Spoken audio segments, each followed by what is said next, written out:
So today I have an absolute bombshell. The videos I will play in this report were sent to me by a student at the University of Miami. This person informed me that their professor was an avowed Marxist that claimed that Trump was not only a Nazi, but also an admirer of Adolf Hitler. The recordings are just the most bizarre things I've ever heard, and if there was any doubt that the reason students are leaving universities radically changing their beliefs, I hope this solves that doubt. Before we begin, please make sure to drop a follow and hit the bell next to my name so that you're up to date with my future videos. My YouTube was just banned yesterday, and years of building went out the window, so now I'm here on Rumble. Professor George A. Gonzalez of Politics, Society, and Popular Culture at the University of Miami teaches his students that Star Trek is a, quote, unambiguous philosophical text. Star Trek is a full-fledged, unambiguous philosophical text. That Trump wants to use the Proud Boys as a military force to Nazify the government, and that the modern Enlightenment came from Karl Marx, the founder of communism. He also forces his students to buy his own books on Star Trek and the Enlightenment, marked up hundreds of dollars, which is rich from a Marxist. I reached out to Mr. Gonzalez for comment, but received no callback. I'm just wondering honestly how this guy even has a job. On to the first clip. So it's not, there's racism standalone, there's sexism standalone, there's homophobia standalone, right? Of course, these are all intertwined, and they're all intertwined within the broader framework of anti-communism. In order to keep the country free, in order to keep the country on a foundation of integrity, you have to repress African Americans, you have to repress women, you have to repress gays and lesbians. That was the anti-communist argument. So he claims that the, quote, anti-communist argument, because again, he is a communist, is based on instituting racism, sexism, and homophobia. You know, it has nothing to do with the fact that communists are unable to calculate the value of labor, or goods, or the demand for those things, and it has nothing to do with every communist society devolving into an elite governing hierarchy with the majority of the country living in abject poverty, the inherent lack of incentive to prosper, or the patent unfairness. No, capitalists just hate black people. So again, I emphasize lynchings again. And so the African Americans are horribly discriminated against, right? So to say, make America great again with the 1920s and 50s, again, think of the cynicism, think of the fantasy, the bullshit that represents. And this is what the movement behind Donald Trump really articulates, right? The bullshit of anti-communism, the bullshit of patriarchy, the bullshit of racism, right? Because none of it is rooted in reality. It's just rooted in dark, repressive bias. So right here, he's making the classic argument, well, make America great again. Well, when was America great? There were great things about the 50s and 60s. Lots of progress was made in that era with respect to race and sex. But moreover, the post-World War II era of the United States was one of incredible economic prosperity, mobilization, and innovation. You can point to an era and acknowledge that there were bad aspects of that era while also acknowledging the good and wanting to return to those good parts while leaving the bad in the past. But we don't even need to go that far, because when Donald Trump says make America great again, he doesn't specify what era he's referring to. It might be the 50s or 60s, or it might be the 80s or 90s. Right. Donald Trump lies, is a serial inveterate liar. He does not care about the truth.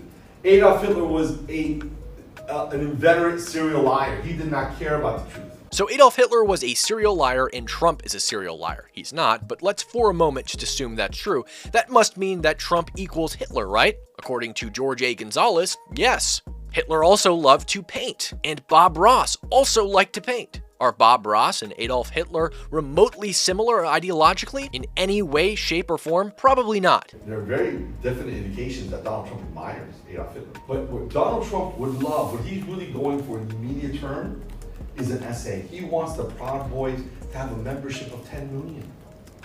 So he can use that population to terrorize people, right? So when we think of the Nazi revolution, really what it really means in practice is that all these millions of SA fanatics, racists, hate mongers, thugs, they were incorporated into the Nazi state. And so they acted under the color of authority. They victimized people under the color of authority, right? And so this is what Trump wants to do. Trump wants to basically Nazify the state.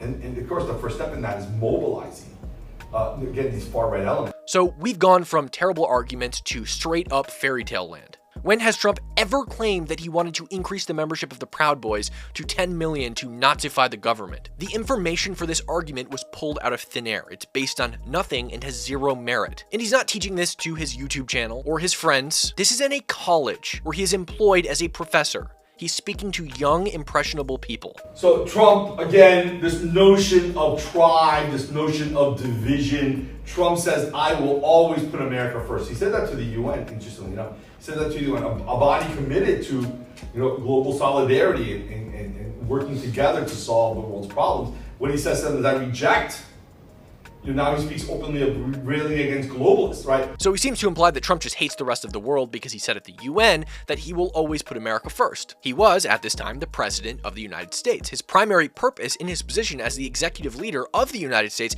is to care for the American people first and the rest of the world second. Interestingly enough, most of us would probably reject global collectivism and global governments. This guy seems to make the massive stretch that this is also what Trump believes, which based, and then complains about his own non-sequitur conclusion.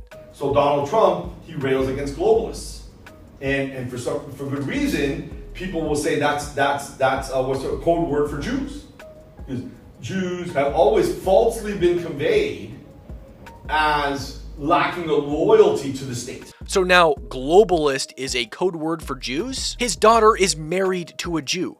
Trump supports Israel vehemently. Now we're going to label him as anti-Semitic because he said at the UN that he'll always put America first, and we made a non-sequitur conclusion, which was a hop, skip, and a leap from what he actually said. That he apparently hates the UN, but only because he's anti-Semitic. All in an attempt to liken him to Adolf Hitler in front of college students. I would like to re-emphasize that this is being taught in a classroom by a salaried professor. Yeah.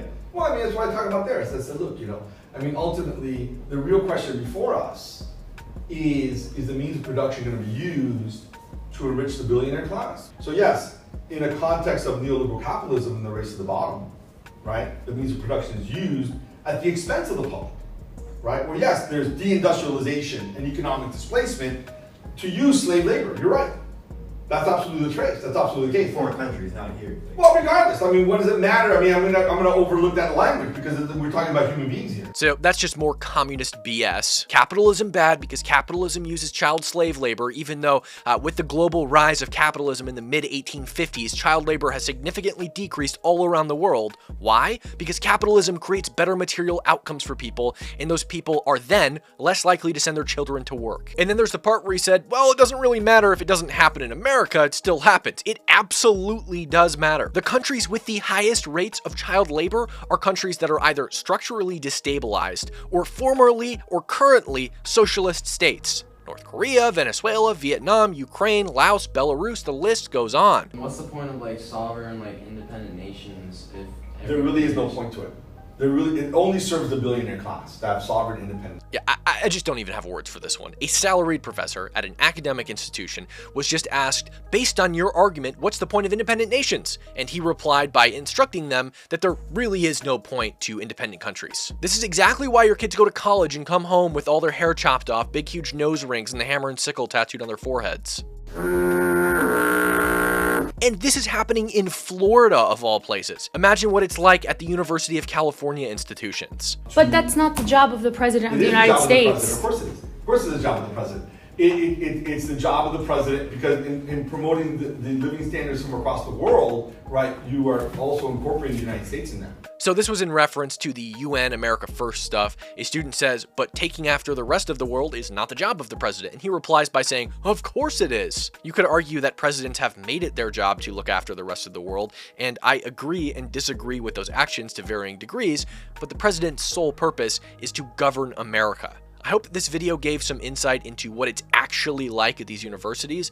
I'll eventually release the full uncut hours-long recordings, but in the meantime, please make sure to like, follow, and hit the bell next to my name so you're always up to date with future reports. Thanks, guys.